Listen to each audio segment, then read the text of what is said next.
2 dias. Aleluia! Glória a Deus! Glória a Deus! Aleluia! Que bom ver um povo animado, o povo mais feliz da terra. Amém? Glória a Deus. Vou pedir para o pessoal lá do fundão para vir sentar nas cadeiras, que ainda tem lugar aqui. Tem um lugar do lado do pastor ali. Ele disse que tem um lugarzinho do lado dele, hein? O Maurício, vem sentar do lado do pastor aí, ó. Aleluia, meu anfitrião passobrado. Pessoal, só fica lá atrás realmente quem precisa, ok? Não por causa de mim, mas por causa da palavra de Deus. Porque a palavra de Deus vai ser pregada e nós precisamos de reverência à palavra de Deus. Amém? Glória a Deus. Então, procure um lugar, procure um assento. Vamos procurar fazer silêncio.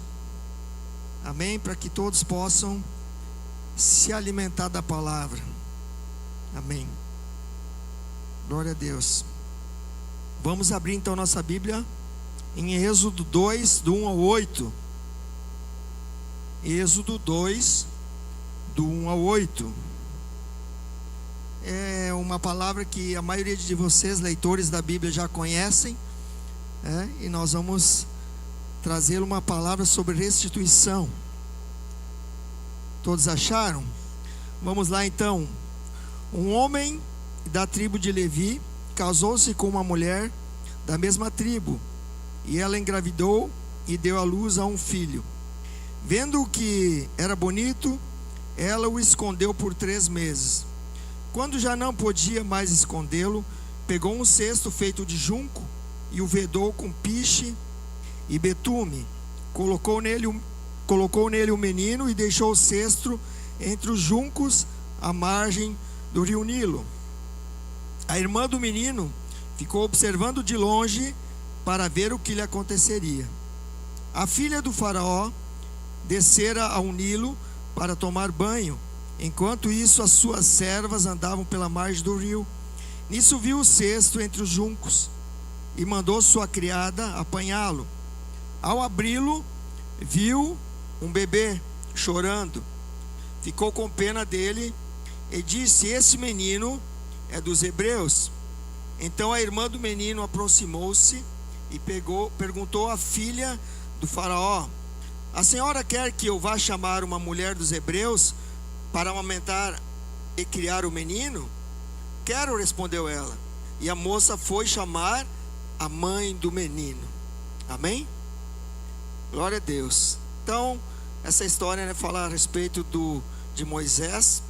É uma palavra bem conhecida de todos nós. E nós vamos compartilhar sobre aquilo que ela pode trazer para nós no dia de hoje. Então, a hora da restituição é agora. Mas antes disso, eu gostaria de fazer uma oração. Repete comigo.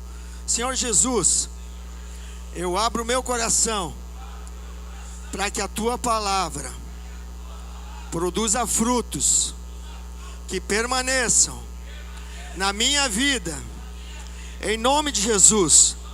Amém. Glória a Deus. Pastor, tem que compartilhar algo. Semana passada nós tínhamos o evento em Passobrado com as crianças. Aí terminou tarde lá, né? Terminou 6h30, 7 horas. E eu não pude estar aqui no culto, né? Pela primeira vez no ano. E eu vou dizer para ti, olha, a palavra poderosa, dá vontade de rasgar as vestes. Isso que eu estava em casa, né? Imagina aqui. E daí às vezes eu fico pensando como é que alguém pode perder a comunhão dos santos. Sabe, chega o domingo assim, tu sente falta de estar aqui com os irmãos, de assistir, de ouvir uma boa palavra, se alimentar dessa palavra, né? E o Roselei trouxe com muita propriedade aquela palavra, né? De posicionamento da igreja. Saia de cima do muro, né? De nos posicionar realmente. Então, para mim, foi marcante isso, porque somos chamados a viver igreja, a sermos igreja. Amém? Todos nós. Na reunião dos santos, dos separados para um propósito. Santo é isso, separado para algo, para um propósito. Então o texto que acabamos de ler não é apenas uma história antiga, lá do Velho Testamento. Não é só um registro de fotos do passado, mas é um anúncio profético para este tempo, para a sua vida, para a sua casa e para aquilo que o Senhor tem para fazer através da sua vida, através da minha vida. Texto profético. Então, lá no Egito, em dias de escravidão, em meio a lágrimas, opressão e dor, ainda havia uma chama acesa no coração do povo de Deus. Eles se lembravam da promessa feita lá no Éden, a promessa que viria um libertador. Sabe, tinha uma promessa em Gênesis 3,15, que a semente da mulher geraria o filho da mulher, semente da mulher, viria alguém que pisaria na cabeça do serpente. Essa era a promessa, e o povo de Deus tinha isso queimando no seu coração. Por isso, uma promessa que a Bíblia tem, mais de 6.000 promessas para mim e para você. Essas promessas, elas precisam estar queimando dentro de nós, porque elas vão definir até onde nós vamos, porque nós só vamos reproduzir e fazer aquilo que nós cremos no nosso coração. Mas quando a minha crença ela está baseada na promessa, naquilo que a palavra diz a meu respeito, então eu tenho um fundamento bíblico. E quando eu tenho um fundamento bíblico, tem alguém que apoia essa promessa. Não fui eu que prometi a vocês, foi Deus que prometeu a vocês, prometeu a mim. E se Deus prometeu, Ele é fiel para cumprir cada uma das suas promessas. Amém? Então eles tinham no coração que cada menino que nascia, os olhos se enchiam de esperança, porque eles acreditavam, tinha um menino para nascer, esse vai ser o libertador. Sabe, queimava no coração de cada mãe, o meu filho vai ser o libertador, ele vai ser aquele que vai libertar o nosso povo, ele vai ser aquele que vai salvar o nosso povo, né? Vai nos libertar. E quando Moisés veio ao mundo, algo no céu se manifestou na terra. Algo do céu se manifestou aqui na terra. O nascimento de Moisés não foi apenas o nascimento de uma criança, foi um sinal de que o tempo da visitação havia chegado. Amém? Da mesma maneira que hoje nós estamos num tempo de visitação. Por quê? Porque Jesus está às portas. Eu creio que Jesus, Ele não tarda em chegar, e na nossa boca deve haver um clamor: Maranata, ora vem, Senhor Jesus. Ora vem, Senhor Jesus. Então, assim como naquela época, eu quero declarar aqui para vocês hoje: tudo o que marcou o nascimento de Moisés aponta também para a vinda do Filho de Deus, o nosso Salvador, o nosso Redentor, Jesus Cristo. Amém? Você crê nisso? E do mesmo jeito que o Egito não pôde deter o plano de Deus, o inferno não pode deter aquilo que o Senhor quer fazer nessa terra, aquilo que o Senhor quer fazer nas nossas vidas. Mas alguém pode deter aquilo que o Senhor quer fazer nas nossas vidas. Nós podemos deter. Como eu posso deter? Não crendo naquilo que o Senhor declarou a respeito de nós, não crendo naquilo que a promessa de Deus tem na Bíblia para cada um de nós. Uma das ministrações fala sobre herança, que os encontristas ouviram nesse dia. E muitos não se apossam da herança por causa da ignorância, porque não conhecem as promessas, não sabem aquilo que o Senhor prometeu na sua palavra para os filhos. Para os filhos. E quando nós não conhecemos a verdade, não conhecemos a palavra, qualquer coisa está bom, qualquer coisa é suficiente. Estou vivendo na miséria, mas é a vontade de Deus, está tudo certo. Não é a vontade de Deus. Deus não é miserável. Miséria não é vontade de Deus para os seus filhos. Ou nós que somos pessoas comuns, humanos, nós não queremos a miséria para os nossos filhos, quanto menos Deus quer a miséria para os seus filhos. Então Deus não é um Deus miserável, e Ele não quer miséria para os seus filhos. Mas infelizmente muitos vivem isso, por causa que desconhecem a palavra de Deus, desconhecem aquilo que a Bíblia instrui a respeito dos filhos. E eu estou aqui para declarar que a hora da restituição é hoje. Fale comigo: a hora da restituição é hoje, é agora, na minha vida, em nome de Jesus. Aleluia. E o que marca o tempo da visitação? O tempo da visitação é o tempo da redenção. Êxodo 12:40. Ora, o tempo que os filhos de Israel habitaram no Egito foi de 430 anos.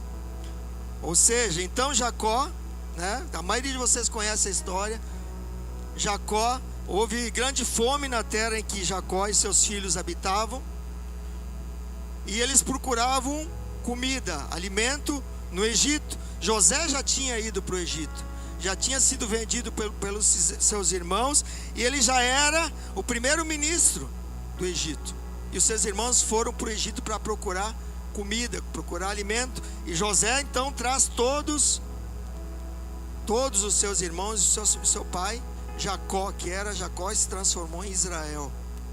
Trouxe para a terra de Gósen, que era um lugar no Egito, mas uma terra muito produtiva. E essa família que era de José, o pai de José, os irmãos de José, vieram para o Egito e ficaram nessa terra por 430 anos.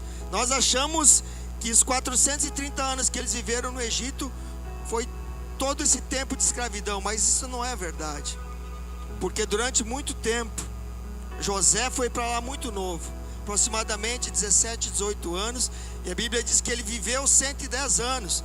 Então se foi aí 92, 93 anos que ele viveu com o seu povo lá no Egito.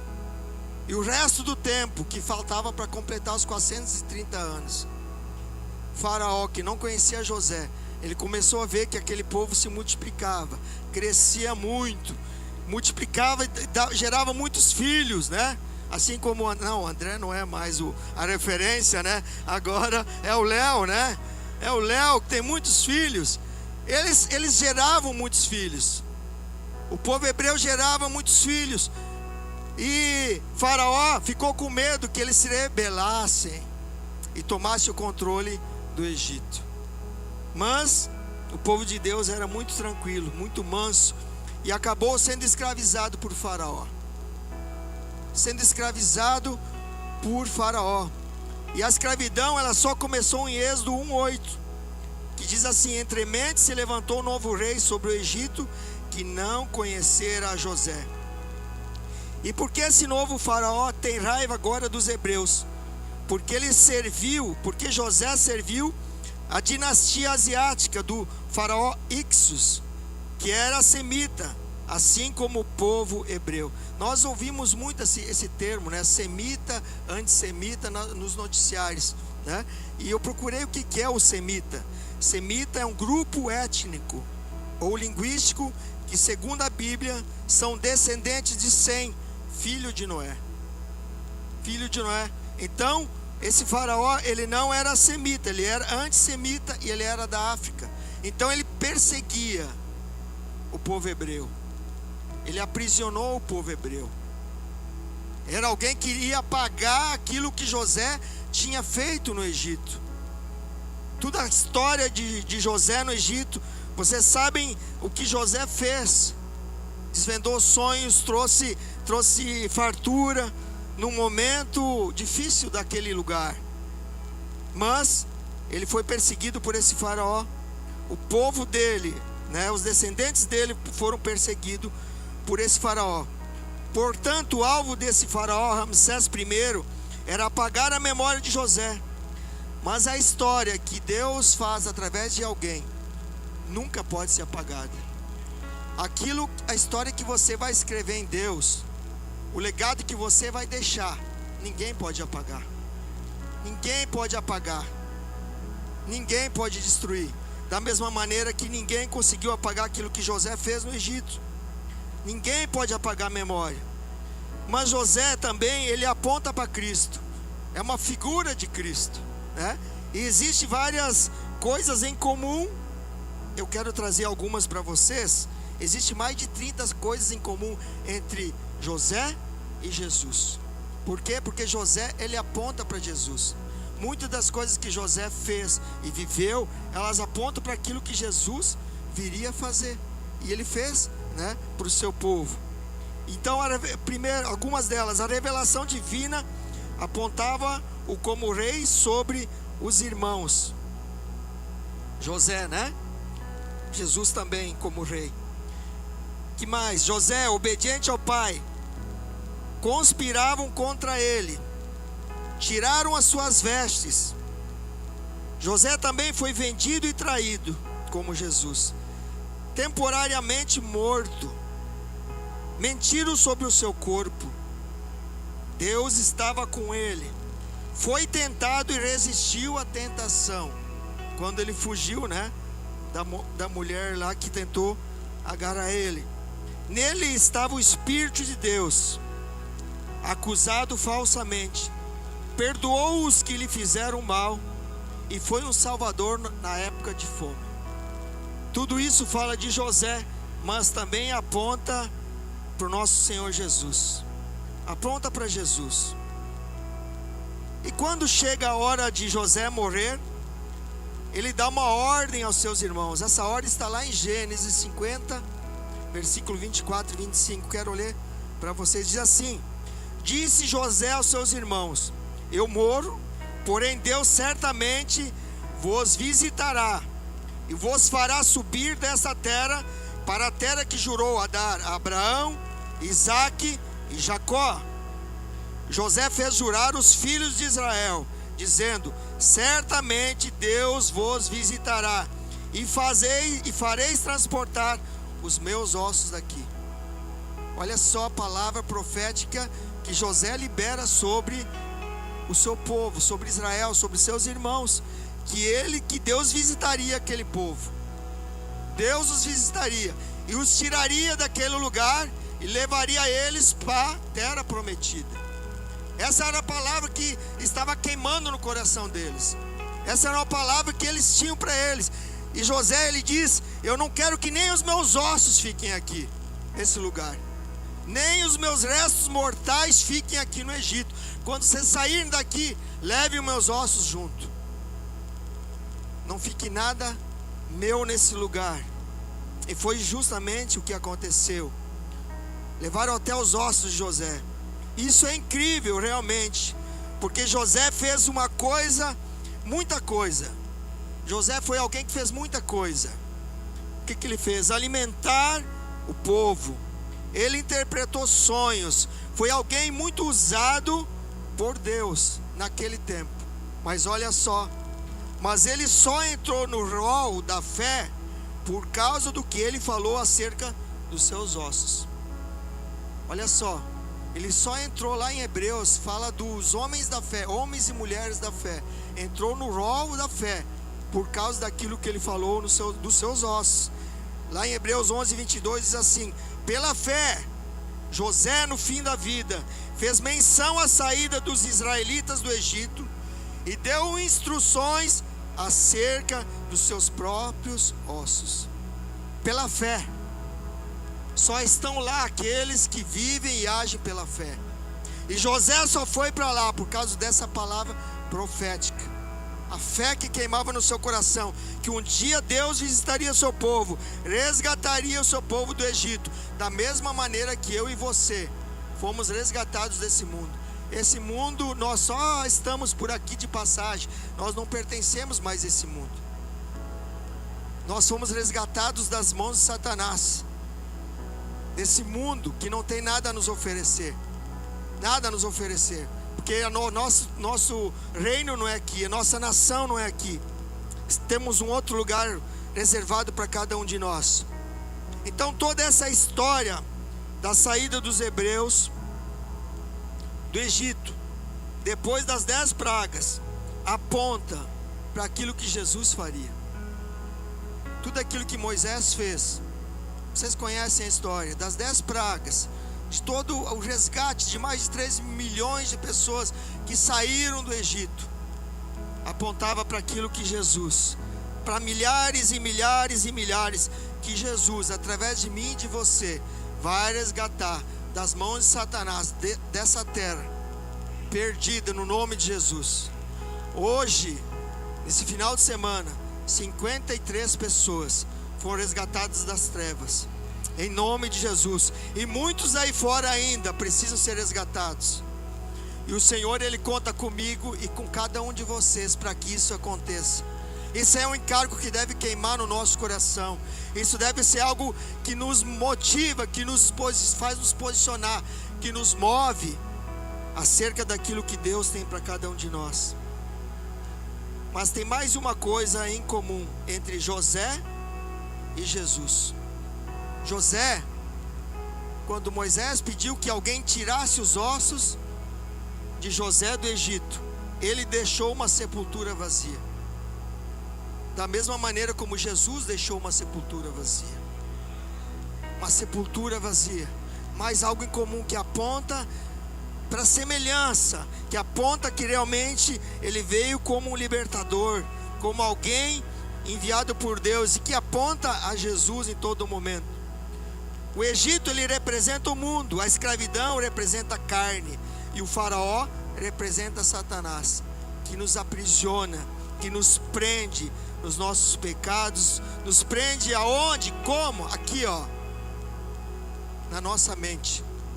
É só aqui que o inferno ganha de nós, é na nossa mente. O inferno, ele não vem vestido com um garfão na mão e diz: eu vou te pegar. Não, ele ganha aqui, ó, nos nossos pensamentos. Ele ganha, nos vence aqui, ó, aqui. E por isso que eu fico impressionado, porque às vezes nós temos tanto alimento na nossa casa, nós temos muito curso para nós vencermos aqui, ó, e algo que queima no nosso coração. Deus, ele nos deu o pão todo, o pão inteiro para nós nos alimentar, mas infelizmente nós nos alimentamos de migalha. Nós pegamos umas migalhinhas aqui, umas migalhinhas aqui, umas migalhinhas no YouTube, umas migalhinhas lá do outro fulano de tal, quando nós temos uma mesa farta, nós temos um pão inteiro para nos alimentar nesse lugar, dentro de casa, e nós não desfrutamos disso. Nós não alimentamos, nós não tomamos posse. Não é para os outros, são para nós, são para os da casa. E a gente vê que muitos acabam desistindo no decorrer do tempo. No decorrer do tempo. Segundo o princípio, no tempo da visitação, Deus traz provisão. Repete comigo: no tempo da visitação, Deus traz provisão. Você crê nisso? Você vai viver aquilo que você crê. Aquilo que você acredita vai te levar. Ninguém faz aquilo que não crê. Você não vai perder tempo com algo que você não crê. Você não vai investir tempo, não vai investir dinheiro em algo que você não crê. Então aquilo que você crê vai ser realidade amanhã. Por isso a importância de crer realmente. O que é a provisão? Provisão é tudo aquilo que eu preciso para cumprir o meu propósito. Não é só dinheiro, é saúde, é dinheiro, é muito além daquilo que eu preciso. E Deus tem isso para os seus filhos amados, que o conhecem, que o buscam e principalmente pedem a Ele, que mantenham um relacionamento com Ele, que desfrutam cada dia mais daquilo que Ele tem para cada um de nós. Lembra das últimas palavras de José?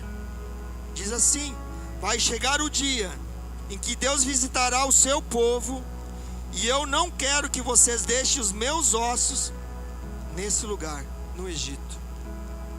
Lembre dessa palavra. Então o povo, né, os hebreus, enquanto eles estavam ali presos, né, por Faraó, trabalhando de graça, vivendo uma miséria, ganhando só alimento, mal e mal ainda, eles eram aprisionados e eles trabalhavam de graça. E nesse tempo, o povo, no seu coração, eles criam na promessa. Eles tinham uma convicção que chegaria o dia da visitação.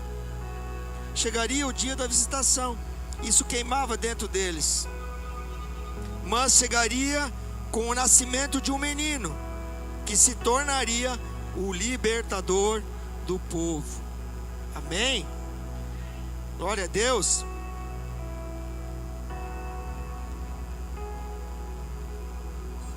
Eles criam, eles tinham essa promessa, que viria o libertador. E a profecia bíblica de Gênesis 3,15: da semente da mulher nascerá aquele que esmagará a cabeça da serpente. Eles tinham muito claro isso no coração. E por isso eles criam. Então cada mulher, né? Cada casal que engravidava. Porque quando a mulher engravida, o casal engravida. Não é só a mulher, né? O Natan, né, e a sua esposa Karina estão engravidados nesse momento. Estão vivendo isso, né? Juntos. Porque é os dois que estão vivendo isso. Então todo casal, ele tinha uma expectativa de que o menino que nasceria poderia ser o libertador. Cada casal do povo de Deus, ele tinha essa santa expectativa no seu coração, que viria o menino que seria o libertador. E foi nessa época em que Arão se casou com Joquebede, e da primeira gravidez nasce uma menina chamada Miriam, que é a menina, a filha mais velha. Como era uma menina, a tradição dizia: espere a segunda gravidez passar, e se na terceira for um menino, e assim se for, Deus visitará a tenda. Então eles tinham isso muito forte no seu coração. Então Joquebede, quando vai nascer o terceiro filho, porque o segundo filho é Arão, Miriam mais velha, Arão segundo, né? E quando ela espera o terceiro filho, ela tem muito claro isso: vai nascer o libertador. Ela tinha aquela expectativa. Ela e seu marido tinham uma expectativa que seria o libertador. Vem aquele que vai nos libertar, vem aquele que vai nos salvar. Só que quando Moisés estava prestes a nascer, no 6º mês de gestação, então Faraó baixa outro decreto: se for menino, todo menino que nascer dos hebreus será morto. Olha só, Joquebede, no 6º mês de gravidez, esperando o filho, esperando o libertador, com uma expectativa no seu coração, aquela expectativa que só uma mãe sabe o que é, e o pai sabe o que é, de um filho, né? Ainda mais com uma promessa de libertador. Chega no 6º mês, recebe, né, um balde de água fria, um decreto que seria morto. Ou seja, ele já nasceria com uma sentença de morte sobre a vida dele. Uma sentença de morte. Se for menino, será lançado no mar, lançado no rio Nilo. Êxodo 1:22 diz isso: por isso Faraó ordenou a todo o seu povo: lancem ao Nilo todo menino recém-nascido, mas deixem viver as meninas. Moisés nasceu e sua mãe Joquebede o escondeu por 3 meses. Pensa só, está um decreto sobre a vida de todo menino que nasceria. E mais, a família que escondesse um menino, ela seria morta à espada e jogada para dentro do Nilo para os crocodilos comerem. Essa era a ordem do Faraó. Mas olha o que acontece: a mãe, sabe, com todo o afeto materno, ela esconde esse menino por 3 meses. Por que ela esconde esse menino por 3 meses? Porque ela cria que Deus visitaria a sua tenda e marcaria ele como libertador. Não é por nada que ela se arriscou guardando esse menino por 3 meses, porque ela cria na promessa que estava sobre o menino, que viria sobre o libertador. E ela escondeu ele por 3 meses, porque ela estava esperando Deus visitar a sua tenda. Guardar a criança era perigoso naquele momento. Todavia, não podemos mais esconder. Ela chegou e entendeu: eu não posso mais esconder ele. Já são 3 meses, os vizinhos já estão comentando. Daqui a pouco vem os guardas aqui e matam todos nós. E ela entendeu isso. Ela tomou então uma barquinha, um cestinho, botou o seu filho. Imagina a situação. Os homens até não conseguem imaginar tanto, né? Mas uma mulher que gera um filho, que segura por 9 meses no seu ventre, que tem toda uma história com esse feto, com essa criança, gera ele, amamenta por 3 meses, e agora tem que botar no cestinho e abandonar no rio, jogado à sorte, porque ele morreria de qualquer maneira. Então ela pega, bota ele no cesto e bota na beira do rio, larga no rio Nilo. Imagina essa criança, imagina essa mãe, né? Quando ela pega esse menino e vai até o rio. Imagina essa situação. Imagina uma pessoa que está vendo ela de madrugada. Ela largou de madrugada o seu menino lá. Imagina uma outra pessoa vendo o Joquebede largar o seu filho naquele rio, num cestinho, e chegasse para ela e dissesse: Joquebede, o que você está largando aí? O que ela diria num momento como esse? Eu estou largando o meu sonho. Eu estou largando parte da minha vida. Eu estou largando algo que eu gerei dentro de mim mesmo, porque eu cria que seria o Salvador. Mas agora eu estou largando o que de mais precioso Deus me deu. Eu estou largando assim no rio. Foi o que ela fez. Foi o que ela fez. Imagina como essa mulher volta para casa, abatida, triste, desconsolada, porque teve que largar o seu filho de 3 meses ali. Mas a Bíblia diz que Miriam, uma menina, a irmã mais velha de aproximadamente 12 meses, ela está de longe, cuidando o menino, o cesto, onde o cesto andava. Ela cuidava de longe, ela apreciava aquela situação. Enquanto a sua mãe voltou para casa, Miriam está ali. E 2 milagres acontecem naquele momento ali. Aquele rio era infestado de crocodilo.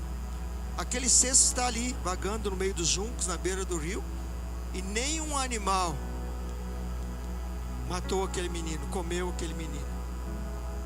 E outra coisa, logo em seguida, o menino, ele foi encontrado por uma princesa. Essa princesa, filha de Faraó, não foi ali só tomar banho. Eu creio que ela provavelmente foi fazer um ritual de lavagem, um ritual, né, aos deuses egípcios, que eram muitos os deuses deles. Mas a criada da princesa pega o menino e ela percebe que esse menino, ele é hebreu, porque ele não é igual ao povo do Egito. Percebe isso. Mas veja o milagre. A Bíblia diz que a princesa sentiu compaixão da criança, porque a princesa, ela sabia que todo menino hebreu deveria ser morto. Ela sabia disso. Ela sabia que quando ela chegaria com esse menino em casa, o seu pai, o faraó, dizia: o que está fazendo com essa criança? Essa criança era para estar morta. Mas ela teria que enfrentar isso. Mas a Bíblia diz que ela teve compaixão desse menino. Ela amou esse menino. E eu vou ler para vocês em Êxodo 6, 2:6, diz assim: ao abri-lo, viu um bebê chorando, teve compaixão dele e disse: esse menino é dos hebreus. Então a irmã, que está acompanhando toda a cena à distância, a irmã do menino aproximou-se e perguntou à filha de Faraó: a senhora quer que eu vá chamar uma mulher dos hebreus para amamentar e criar esse menino? A princesa disse: quero, respondeu ela. E a moça foi chamar a mãe do menino, Joquebede. Então a filha do faraó disse à mulher: leve este menino e amamente-o para mim, e eu lhe pagarei por isso. A mulher levou o menino e o amamentou. Veja, perceba o que Deus está fazendo aqui. Perceba o que Deus está fazendo nesse momento.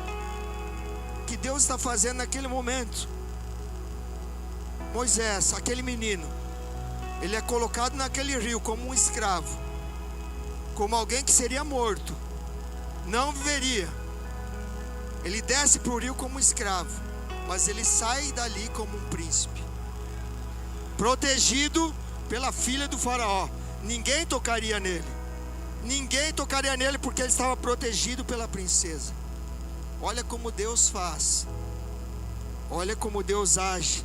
Olha como Deus restitui. Aquilo que ela achava que era o fim, Deus está dizendo: não é o fim. Aquilo que o inimigo disse na sua mente, que muitas vezes, como já disse para mim, na minha mente, que era o fim. Só Deus diz quando é o fim. Só Deus diz se existe fim ou não existe fim. E muitos aqui já ouviram essa palavra. Muitos aqui já ouviram. É o fim do seu casamento. É o fim da sua história. É o fim da sua empresa. É o fim da sua vida financeira. Não importa o que seja. Mas muitos aqui já vai ouvir essa palavra. É o fim.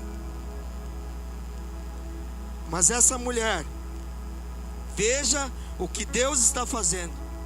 Os hebreus, eles trabalhavam para os egípcios de graça. Eles não ganhavam nada para trabalhar para os egípcios, só comida para conseguir sobreviver. Essa mãe que coloca o seu filho para morrer naquele rio, ela é contratada pela filha de Faraó para amamentar o seu próprio filho e ainda mais ganhar dinheiro para amamentar o seu próprio filho. Você consegue perceber como Deus age? Como Deus faz? Para aqueles que têm promessa, aqueles que Deus chamou, aqueles que são filhos, aqueles que são amados. Você percebe como Deus conduz todas as coisas? Porque afinal, tudo está nas mãos do Senhor. Tudo está nas mãos de Deus. Tudo está nas mãos dele. Então essa mulher então, Joquebede, vai se tornar a primeira hebreia funcionária pública federal do Egito, ganhando um alto salário para sustentar seu próprio filho. Isso não é muita glória de Deus? Isso foge a nossa mente, foge a nossa realidade, ganhando um alto salário para sustentar o seu próprio filho. Quando o tempo da visitação chega também a provisão sobre nossas vidas, sobre nossa casa. E nós estamos vivendo o tempo da provisão. Esse é o tempo da provisão. Hoje é o tempo da provisão na minha e na sua vida. Você precisa crer nisso. Você precisa, a palavra diz, crie, por isso falei. Eu creio, eu declaro, e aquilo que eu declaro vai se tornar real na minha vida. Amém? Você crê nisso? Aleluia! Então o mesmo Deus que restituiu a Joquebede é o meu Deus, é o seu Deus, é o seu Deus. Por isso a sua história não vai terminar assim, não vai terminar como começou. Existe uma linda história para você viver em Deus. Encontristas que estiveram nesse final de semana, existe uma grande história para vocês viver em Deus. E hoje é só o início da caminhada. Se apeguem nos seus líderes, grudem com eles, suguem eles, se alimentem daquilo que eles têm, sejam protegidos por eles, e eles vão conduzir vocês ao melhor de Deus, aquilo que Deus tem para suas vidas, no nome de Jesus. E não é algo que você só viveu nesse final de semana, é só o início da caminhada. Deus tem muito mais para vocês. Deus tem além daquilo que você pensa. É hora de você viver pela fé. Se você crê que Deus é o seu provedor, abra mão da confiança no homem, no seu braço, e dependa do céu. Tem muita gente que vive aqui, na força do braço. Enquanto está aqui, a água está batendo aqui, quase sufocando. Deus me ajuda, Deus me socorre. Mas quando a água baixou pelo pescoço, não, Deus, agora tu senta aqui, fica do ladinho que deixa eu fazer. Deixa que agora eu vou, até a primeira bimbada na parede. Deus, Ele quer um relacionamento conosco. Deus, Ele quer filhos. E filho, qual é o pai que não quer se relacionar com o filho? Ele quer relacionamento. Ele quer que nós estejamos perto, Ele quer ouvir a nossa voz, Ele quer que nós buscamos a direção dEle. Abra a mão da confiança no homem, dependa do céu, confie no céu, confie nas promessas que Deus tem para você. Não negocie os seus princípios por um ensopado de lentilha. Lembra daquilo que o pastor pregou? Não seja como Esaú, não negocie os princípios, as promessas, aquilo que Deus prometeu, por um momento, por algo passageiro, por um prato de lentilha, para matar uma fome no momento, momentâneo. Esse mundo não tem nada para te dar. Esse mundo só tem a escravidão. E eu vou dizer, aquele que tem uma experiência real com Deus, está estragado para o mundo, não presta mais para o mundo. Nunca mais ele vai se achar no mundo. Ele pode andar lá fora, que nem um filho pródigo, comendo comida de porco, porque é isso que tem lá fora. Para aqueles que têm uma experiência com Deus, a sua vida nunca mais vai ser a mesma. Você pode tentar, mas você não vai conseguir, porque algo foi marcado dentro de você. Tem alguém vivendo dentro de você que quer viver uma nova história através de você. Não negocie os seus princípios. Não negocie aquilo que Deus tem para você. Você não pertence mais a esse lugar, não pertence mais a esse mundo. Não troque algo que é passageiro por algo que é eterno, por algo que marca, por algo que mudou a sua história. Creia na palavra, creia naquilo que Deus tem para você, no nome de Jesus. Oh Jesus, o Senhor está dizendo nessa noite: deixa eu ser a sua provisão. Fique de pé. Deixa eu ser a sua provisão. Deixa eu ser aquele que te sustenta. Deixa eu ser aquele que te conduz. Deixa eu ser aquele que muda a sua história. Dependa de mim. Dependa de mim. Essa é a vontade de Deus para a sua vida. Nada te faltará quando você depender dEle. Se você se jogar aos pés dEle. Feche seus olhos nesse momento. Comece a falar com seu Pai. Eu nunca pedi um louvor na hora, mas eu gostaria de pedir um momento. Agora um louvor. Aquilo que parecia impossível, aquilo que parecia não ter saída, aquilo que parecia ser minha morte, mas Jesus mudou minha sorte. Eu sou um milagre, estou aqui. Comece a falar com o teu Deus. Comece a falar com Jesus. Comece a falar com Jesus. Declare, declare, declare. Oh Espírito de Deus, Tu é bom. Tu já tinha tudo preparado. Desfrute, desfrute daquilo que Deus tem para você. Desfrute daquilo que Deus tem para você nessa noite. Comece a falar com seu Pai. Comece a declarar para Ele: eu quero viver da sua provisão. Eu quero ser dependente do teu amor. Eu quero desfrutar da tua graça, do teu favor, porque eu entendi que eu sou filho amado. Eu entendi nesse final de semana, nesse encontro, que eu sou filho amado. Oh, feche seus olhos. Desfruta, desfruta, desfruta. Que pudesse impedir o nascer do sol e a esperança. Aleluia. E não há problema que possa impedir as mãos de Jesus a me ajudar. Nunca houve noite que pudesse impedir o nascer do sol e a esperança. E não há problema que possa Exalte impedir o nome dele. as mãos de Jesus Exalte o nome a dele. me ajudar. Haverá um milagre dentro de mim, vem descendo o rio pra te dar a vida. Esse rio que emana lá na cruz, do lado de Jesus. Haverá um milagre dentro de mim, vem descendo o rio pra me dar a vida. Esse rio que emana lá na cruz, ao lado de Jesus. Aquilo que parecia impossível, aquilo que parecia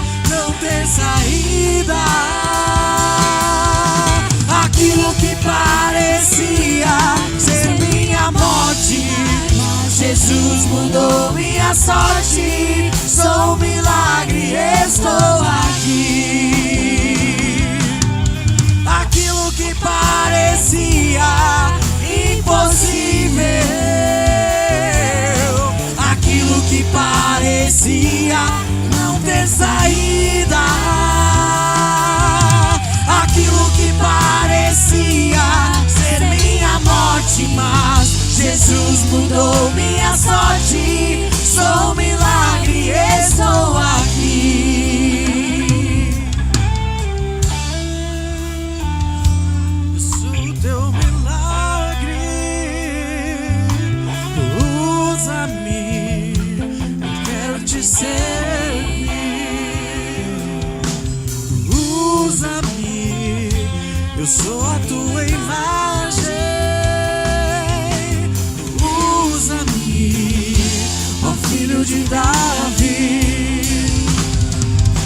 Aquilo que parecia impossível, aquilo que parecia não ter saída,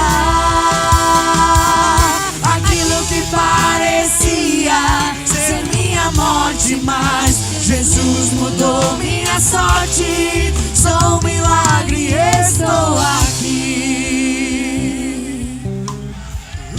Usa-me, sou seu milagre. Usa-me, eu quero te servir. Usa-me, eu sou a sua imagem. Usa-me, ó filho de Davi.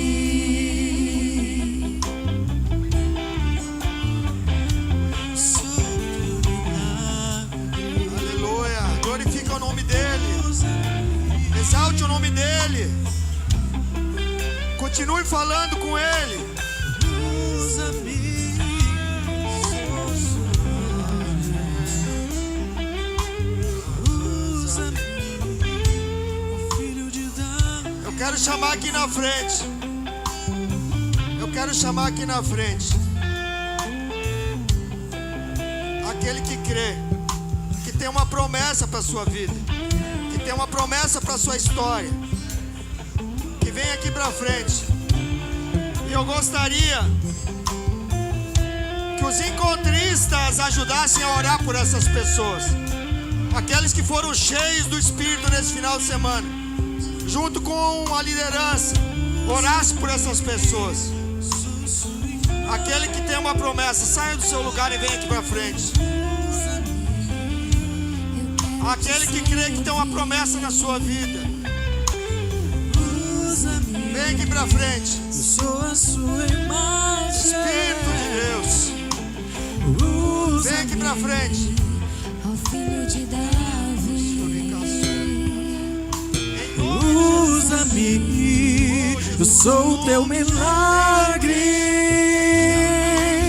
Usa-me, Em nome quero de te Jesus. servir. A liderança pode vir orar com as pessoas aqui. Usa-me, Queria pedir para os encontristas também estarem orando aqui. Usa-me, ó filho de Davi.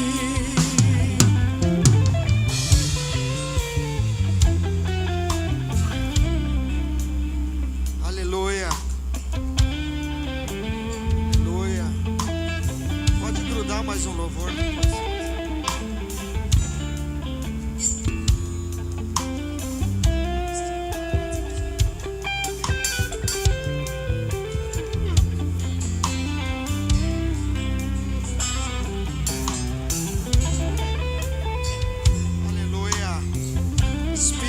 Deus, toca pessoas nessa noite que tem promessas no seu coração, que foram marcadas por Deus, em nome de Jesus, em nome de Jesus, em nome de Jesus. Espírito de Deus, pessoal que está no banco, que não saiu, levante sua mão para cá, estenda para cá sua mão. Ore por essas pessoas que estão aqui na frente. São seus irmãos. Ore por eles. Fortaleça eles em oração. Fortaleça eles em oração. Espírito de Deus, toca vidas aqui. Toca propósitos aqui. No nome de Jesus. No nome de Jesus.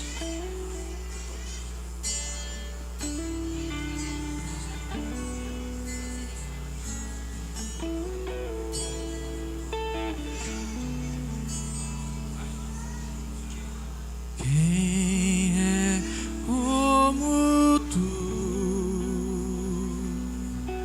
Jesus? Não há ninguém além de ti, que é manso e Aleluia. humilde assim. Não há ninguém igual a ti.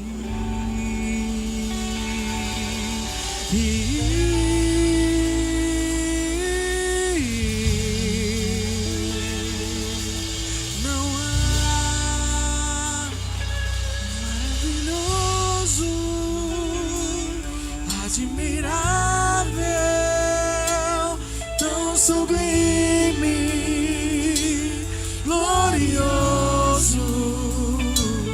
Tua presença é mais desejável do que o ouro, melhor que a vida é o teu amor.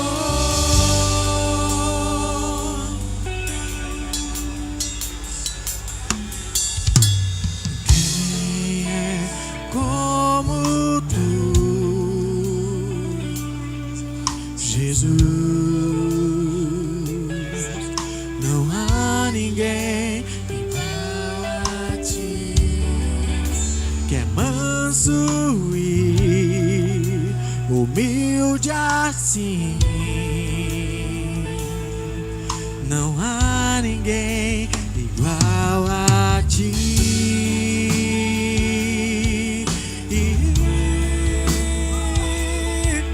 Não há igual. Maravilhoso, admirável, tão sublime, glorioso.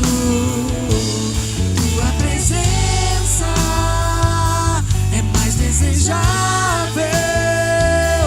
do que o ouro, melhor que a vida é o teu amor. Maravilhoso, admirável, tão sublime, glorioso.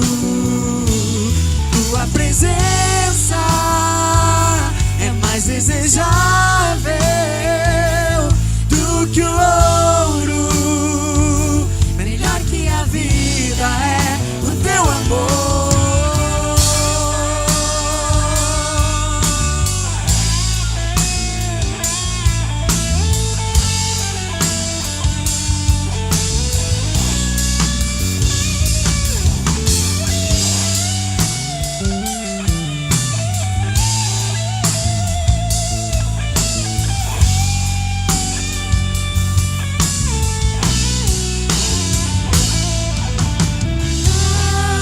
Como espero o dia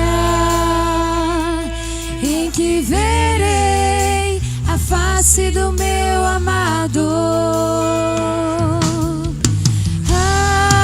Como espero o dia em que a alegria enfim será completa. Como espero o dia em que verei a face do meu amado. Como espero o dia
nessa glorioso, mesma pegada. tua presença é mais Aleluia. desejável Aleluia. do que o ouro. Vamos tirar mais um minutinho de oração. E E nesse momento eu quero orar por um menino que está na UTI. O nome dele é Bento. E nós vamos clamar sobre a vida dele agora, declarando cura, porque nós servimos a um Deus que tudo pode, que tudo fortalece, e nós cremos na cura. Então comece a clamar sobre a vida desse garoto agora. Em o nome de Jesus nós queremos, Pai amado, no teu nome santo nós queremos declarar a cura, Pai. Vai naquele leito de cama, Pai, e toca sobre a vida do Bento, Pai, porque nós cremos, porque o só Senhor é Deus, só por a tua misericórdia nós cremos que a tua mão está operando um milagre neste lugar, Pai. Nós cremos, Deus, que haverá um milagre, em o nome de Jesus, em nome de Jesus. Nós clamamos pela vida deste menino, Pai, e nós declaramos, Deus, que a vitória já é desse menino, porque o Senhor está mudando a história da vida dele, mudando a história da família dele, Pai, por causa da tua presença, Deus, por causa da tua fidelidade, Pai. Por isso que nós clamamos, Deus, sobre a vida desse garoto, Pai, e nós declaramos que esse menino já está curado, em nome de Jesus. Se a igreja concorda, pode dizer amém. Glória a Deus, uma salva de palmas para o Senhor Jesus.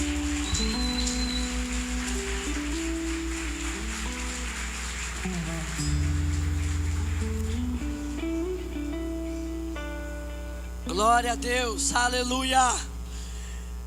E meus irmãos, essa mesma festa, esse mesmo clamor, essa mesma intensidade, nós vamos ter lá na nossa célula nessa semana.